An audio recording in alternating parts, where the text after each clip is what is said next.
Rocket ও আকাশে থাকা রকেটের গতিপথ ও সেই সম্পর্কের তথ্য প্রেরণের যন্ত্র আবিষ্কার করে সবাইকে হতবাক করে দিয়েছে সপ্তম শ্রেণীর ক্ষুদে বিজ্ঞানী আল কাসাব।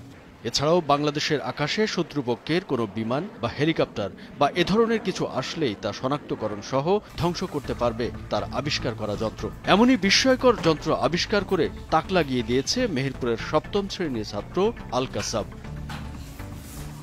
মেহেরপুরের গাংনী উপজেলার সাহেবনগর বহুমুখী মাধ্যমিক বিদ্যালয়ের সপ্তম শ্রেণী পড়ুয়া শিক্ষার্থী আল কাসাব নিজের বুদ্ধিমত্তা, মেধা আর কম্পিউটারকে কাজে লাগিয়ে তৈরি করছেন একের পর এক মহাকাশযানের নতুন নতুন আবিষ্কারগুলোর মধ্যে একটি হচ্ছে রোভার, যার মাধ্যমে চাঁদের তথ্য সংগ্রহ করা ও রেডিও কমিউনিকেশনের মাধ্যমে ডেটা সেন্টারে তথ্য পাঠানো যায়।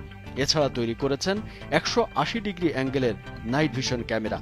এই ক্যামেরার মাধ্যমে চাঁদে থাকা কিউরিসিক-1 পৃথিবীতে থাকা অ্যান্টেনার মাধ্যমে দেশের কম্পিউটারকে তথ্য প্রেরণ করবে।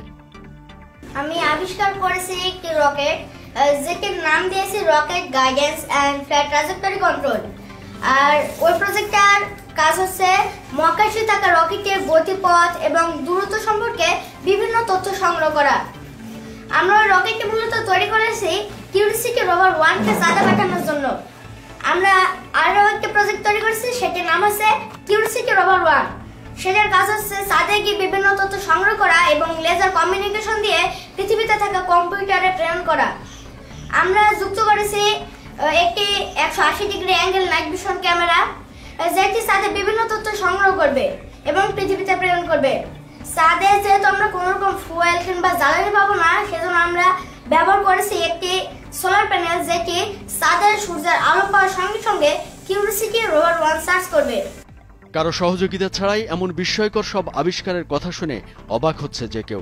সম্প্রতি কুষ্টিয়া ইসলামী বিশ্ববিদ্যালয়ে এক বিজ্ঞান মেলায় আল কাসাব তার সব উদ্বোধনী সরঞ্জাম নিয়ে অংশ নেয়। আর অবাক করা বিষয় হচ্ছে, এসব বিস্ময়কর প্রযুক্তি আবিষ্কার করে ওই বিজ্ঞান ও প্রযুক্তি মেলায় প্রথম স্থান লাভ করে কাসাব। এরপর থেকে তার এইসব আবিষ্কার দেখতে দূর দূরান্ত থেকে বাড়িতে ভিড় জমাচ্ছে উৎসুক মানুষ। ছোট বাচ্চা এটা বিভিন্ন যন্ত্রপাতি উদ্ভাবন করেছে, তো আমরা এটা দেখার জন্য আসছি যে সে কিভাবে তৈরি করছে, এগুলি আকাশে ওড়ানোর জন্য সে চিন্তা ভাবনা করছে। তো আমরা তাকে প্রশ্ন করলাম, সে বলল যে এটা আকাশে ওড়ানোর জন্য সরকারের অনুমতি প্রয়োজন। এই ধরনের ছেলে যে একটা হয়েছে, এটা খুব অহংকার বা গর্বর কথা, কিন্তু আমরা চাই গ্রামের এবং সরকারের কাছে এই গ্রামেরও সম্মান এবং তার পিতামাতারও সম্মান এবং গ্রামের গর্ব, এবং এই সরকারকে এবং বিজ্ঞান প্রযুক্ত যারা আছে এদেরকেও আমরা চাই যে ছেলেটার সুনজর দিয়ে এবং সকলের যেন এই ছেলেটা মানুষের মতো মানুষ হতে পারে এবং বিজ্ঞানের এতে যেন করতে পারে, কাজ করতে পারে। প্রাইমারি স্কুল জীবনেই কাসাবের কম্পিউটার প্রোগ্রামিং এর হাতেখড়ি। এই ছোট্ট বয়সেই HTML, পাইথন, জাভা স্ক্রিপ্ট সহ বিভিন্ন প্রোগ্রাম আয়ত্ত করে। এরপর ষষ্ঠ শ্রেণীতে পড়ার সময় বিজ্ঞান মেলায় অংশগ্রহণের জন্য সে সিকিউরিটি রোভার এই প্রোগ্রামটি তৈরি করে। পুরোপুরি আর্থিক সামর্থ্য না থাকলেও নিজের যেটুকু আছে সেটুকু দিয়েই ছেলের উদ্ভাবনী আবিষ্কারে সহযোগিতা করছেন বলে জানান কাসাবের বাবা মোসাদ্দেক আলী। আমার ছেলে যখন ছোট ছিল তখন থেকে আমি তাকে কম্পিউটারে এই কাজগুলো করতে দিতাম। যখন সে প্রাইমারিতে পড়তো তখন স্কুলের সিলেবাসের সঙ্গে কম্পিউটারের একটা আলাদা সংযুক্তি পেজ পেয়েছিল, এবং ওই পেজটা নিয়ে সে প্রথম ধারণা করলো যে কম্পিউটার দিয়ে প্রোগ্রামিং করা যায়। তখন সে এটা দিয়ে প্রোগ্রামিংয়ের হাতেখড়ি সূচনা করলো। আগে তো শুধু ওই কিউরিসিটি রোভার ওইটাই ছিল, পরবর্তীতে সে rocket guidance and flight trajectory control এই সফটওয়্যার তৈরি করে।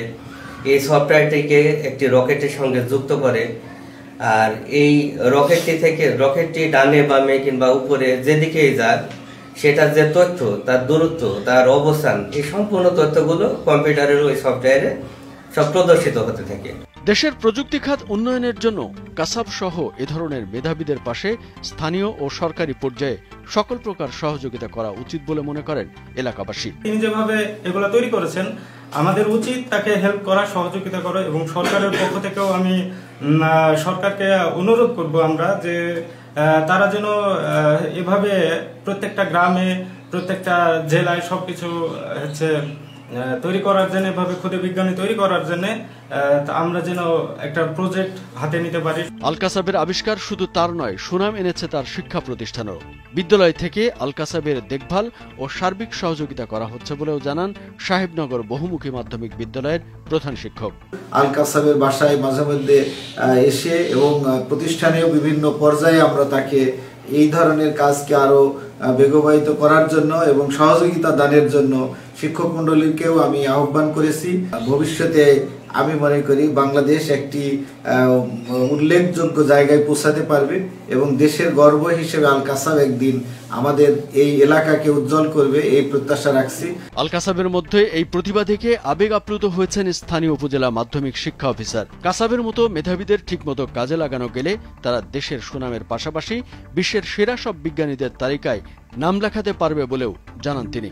সপ্তম শ্রেণীর ছাত্র আল কাসাব, সে প্রথম হয়েছিল, তার উদ্ভাবনী ছিল চমৎপদ এবং খুব বিজ্ঞান ভিত্তিক। তারা, আমি শুনেছি যে ছেলেটি একদম রিমোট এলাকা থেকে এসেছে, তার মধ্যে উদ্ভাবনী এবং প্রচেষ্টা খুবই প্রবল। আমরা চাচ্ছি যে তার জন্য আমাদের যদি কোনো আর্থিক বা অন্য কোনো সহযোগিতা থাকে, আমরা উপজেলা প্রশাসন, উপজেলা মাধ্যমিক শিক্ষা অফিস থেকে আমরা সর্বোচ্চ তাকে সহযোগিতা করি। কামরুজ্জামান আরিফ, ভোরের কাগজ।